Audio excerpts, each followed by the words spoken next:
riak dalam kehidupan manusia.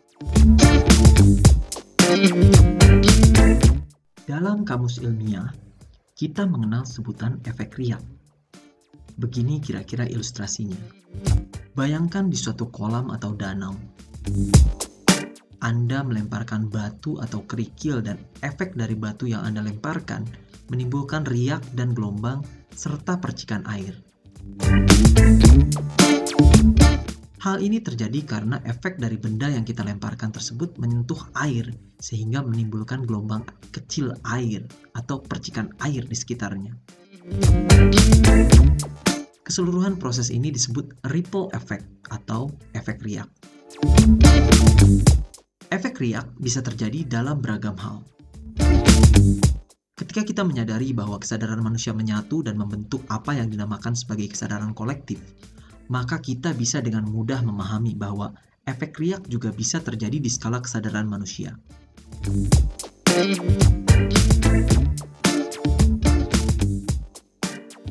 Saya sudah banyak membahas mengenai skala kesadaran manusia yang didasari dari buku Power versus Force karya Dr. David R. Hawkins, MD, PhD.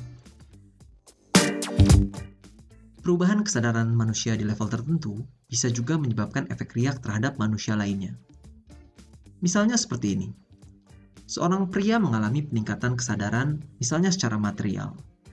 Dia menyadari dan memahami bahwa kekayaan material bisa dialami dan didapatkan dengan cara-cara tertentu. Lalu berdasarkan kesadarannya tersebut, dia mulai menentukan niat dan mengambil tindakan untuk mewujudkannya dalam kehidupannya. Nah, pada saat dia meningkat kesadarannya, maka mekanisme hukum tarik-menarik dan hukum alam lainnya mulai bekerja mengirimkan segala sumber daya, orang-orang, kejadian-kejadian, dan lain sebagainya untuk membantunya mewujudkan kesadarannya tersebut. Nah, yang menarik adalah apa yang terjadi pada inner circle alias lingkar orang-orang terdekatnya.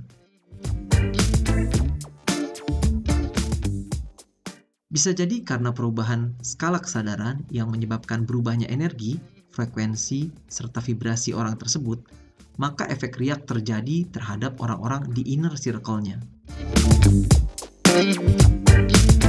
Bisa saja ada orang-orang yang mental dan keluar dari inner circle-nya.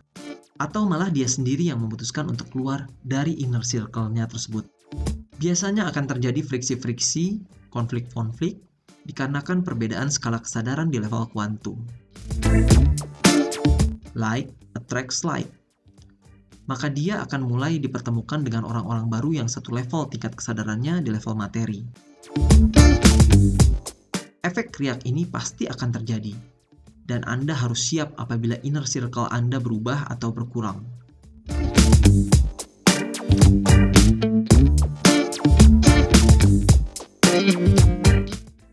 Tidak ada yang salah dengan diri Anda. Justru karena tingkat skala frekuensi kesadaran mereka yang berbeda dengan Anda, maka dengan sendirinya merekalah yang tereliminasi dalam kehidupan Anda.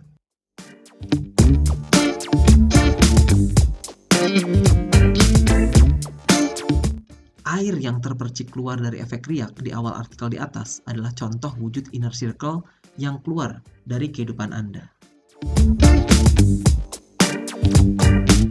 Di level kesadaran kolektif, si orang tersebut memang sedang dipersiapkan untuk berubah dan meningkat kehidupannya. Dan ini berakibat di timbangan kesadaran pribadinya yang akan lebih berat ke arah transformasi dan perubahan yang akan terjadi apabila dia mampu melawan segala bentuk distraksi serta rintangan dan halangan lain berupa mental block atau mekanisme servo yang hadir seolah-olah untuk mengkalibrasi. Dan dia sendiri secara sadar harus mampu untuk merubahnya di level bawah sadar. Dan pada saat itu terjadi, maka efek riak yang terjadi di level kesadaran kolektif seolah-olah menciptakan efek domino dalam menciptakan sinkronisitas yang terjadi di mana dia seolah-olah mendapatkan keajaiban yang satu ke keajaiban lainnya. Ketika Anda meningkat kesadarannya, maka perhatikanlah segala bentuk sinkronisitas yang terjadi dalam hidup Anda.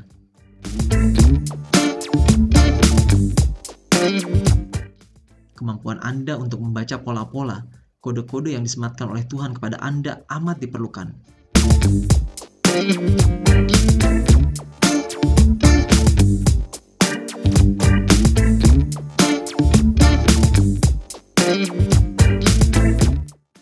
Namun kemampuan Anda untuk mampu mengambil keputusan dan tindakan berdasarkan tanda-tanda atau kode-kode adalah sesuatu yang jauh lebih penting.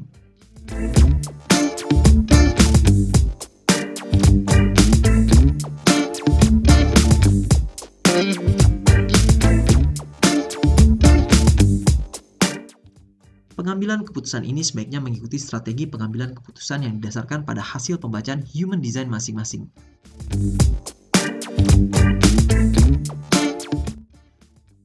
Strategi pengambilan keputusan yang didasarkan pada inner authority masing-masing diperlukan agar seseorang tidak mengalami not self-theme alias tema emosi atau tema bukan diri dalam kehidupannya.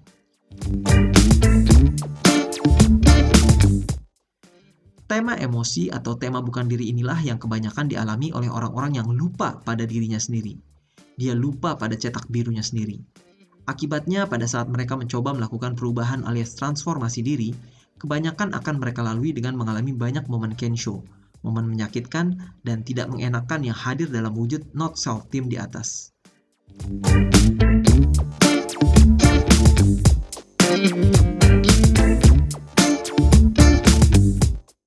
Perubahan atau transformasi diri akan berjalan jauh lebih mudah apabila seseorang telah merestorasi terlebih dahulu dirinya ke cetak biru dirinya masing-masing sesuai human design-nya.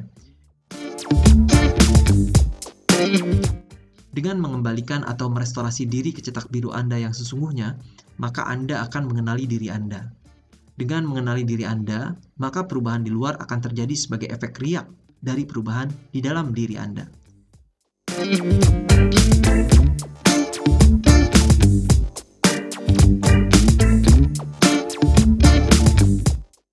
Proses merestorasi diri sebelum mentransformasi diri akan lebih banyak memberikan momen satori atau momen menyenangkan yang terjadi dengan sendirinya.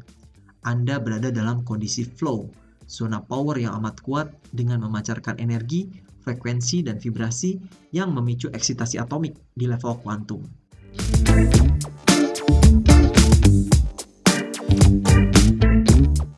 Di zona power, kekuatan akan mengalir secara alami dalam kehidupan dan mengikuti kaidah-kaidah serta prinsip-prinsip universalnya.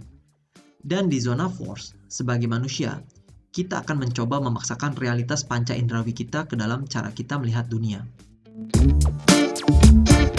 Zona mana yang akan Anda pilih untuk berada? Power atau force? Efek riak apa yang ingin Anda lihat dalam kehidupan Anda? Momen satori atau momen kensho yang ingin lebih banyak Anda alami dalam kehidupan sehari-hari. Selamat merestorasi dan mentransformasi diri Anda. Nikmatilah segala bentuk riak-riak yang akan terjadi dalam kehidupan Anda.